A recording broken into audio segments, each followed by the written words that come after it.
GH is back, it's April 12, and here is your MMO News of the Week. Timestamps, let's not waste any more time. Let's do this. First up, Albion Online news. After 11 years, Robin Henkys is stepping down as game director due to burnout and personal changes including starting a family. And the new leadership will come from within the existing team as Moritz Bokelman becomes game director and Michael Schwan takes the role of co-creative director, both of whom are longtime members of the senior design team. And they've outlined their plans to maintain the game's current direction while exploring new ideas based on community feedback and ongoing development goals. Next we have is Blue Protocol mobile news, or more accurately, Star Resonance. A few days ago, the Star Resonance database Twitter page announced that the next beta test for Star Resonance is scheduled for April 24, 2025. Along with the announcement, a video was released showcasing various environments, mounts including a horse, a pig, a spherical mount with different skins, and a mecha. The footage also showed gathering activities like mining and fishing, as well as combat that featured a dragon executing raid mechanics. Additionally, a recent Star Resonance developer briefing covered topics such as combat, story, and content. It included details on the character talent tree, character progression, and the gacha PT system. To be honest, I want this to succeed because Blue Protocol, the one on PC and consoles, just need an overhaul on the in-game content. And maybe, if they see Star Resonance doing great, they might resurrect the one on PC and console and maybe work on the in-game content to make it better. I think Bandai Namco just didn't know how to make MMOs. It's such a waste. And next up, we just got a developer note from the creators of Chrono Odyssey, and they shared what's been happening behind the scenes. A private focus group test was held back in February, and the team received feedback that led to improvements and refinement across the game. One of the standout areas during the testing was Soroma Stronghold, which features a mysterious setting that players will encounter during the main journey. Bounty hunting was the most popular feature from the test, with Ravenous Bog noted as a frequently hunted target. The developers also mentioned that they're continuing to fine-tune the game and will share more updates soon. Coming up next, news for The Elder Scrolls Online. The 2025 Content Pass introduces the Season of the Worm Cult storyline, starting with the free prologue quest and continuing Part 1 on June 2 for PC and Mac and June 18 for consoles, featuring the western region of Solstice, new enemies, world bosses, devs, a public dungeon, the Ocean Cage trial, and collectible rewards, while Eastern Solstice and additional content will unlock later in the year. Update 46 also arrives in June with a subclassing system, the Hero's Return onboarding feature, a furnishing bolt for ESO Plus members, and several quality of life updates including improved map tools, way shrine tutorials, and add-on support for consoles. And World of Warcraft patch 11.1.5 is set to arrive on April 22.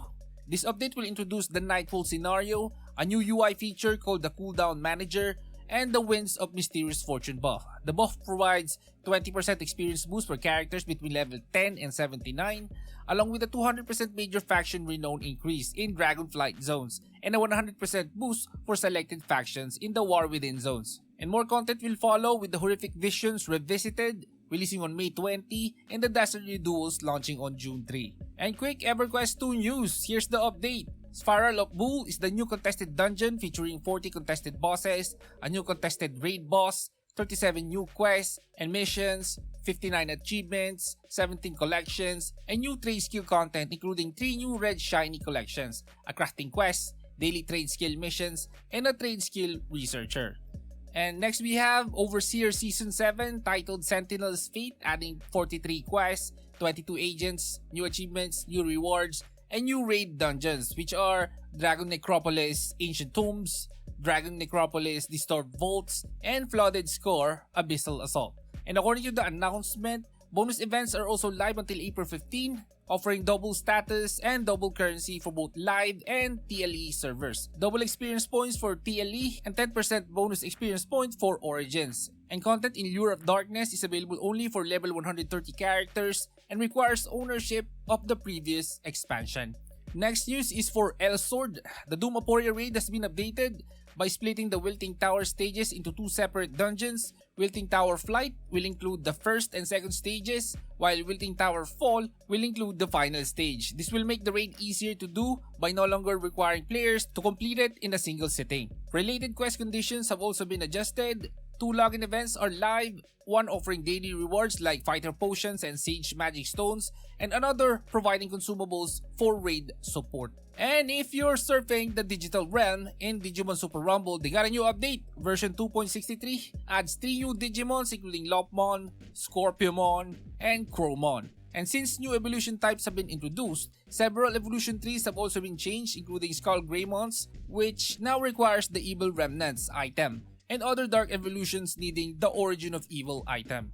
And new evolution types called Dark and Special have been added, and store systems were improved to now show out of stock items in red. And the maximum button will now auto-select the maximum available quantity. There's also a dedicated inventory space now for charged data, and burst skill gimmicks will no longer appear in PvE and will always succeed when triggered, though they still work the same in PvP. A weekly raid featuring Omegamon will start April 20 and happen every other Sunday, while the current Timemon or Chronomon field raid ends and will be replaced with Titanmon. And new achievements related to Digimon Collection were also added, along with the replay feature through a quest NPC that lets you rewatch certain story scenes after completing related quests. Quick news for Broken Ranks: the Rage mechanic is now available in PvE and introduces Anger Points as a new resource gained when hit or missing attacks, and can be spent using the Anger skill. A tutorial quest, a lesson using Anger, is required to unlock the mechanic and is automatically given at level 7.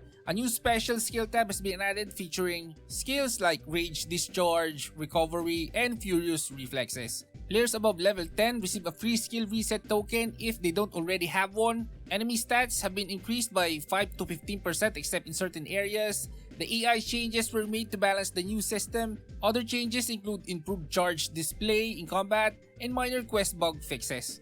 Now, Tibia has introduced its 5th class, the Monk, after 28 years of sticking to just 4 vocations. The Monk offers a mix of melee combat, support, and healing abilities, adding more variety to the gameplay. And along with the new class, a new area called Blue Valley has been added, featuring 17 new items and 25 spells. And according to this, the game is now also available on the Epic Game Store. And next news we have is for Thang Online.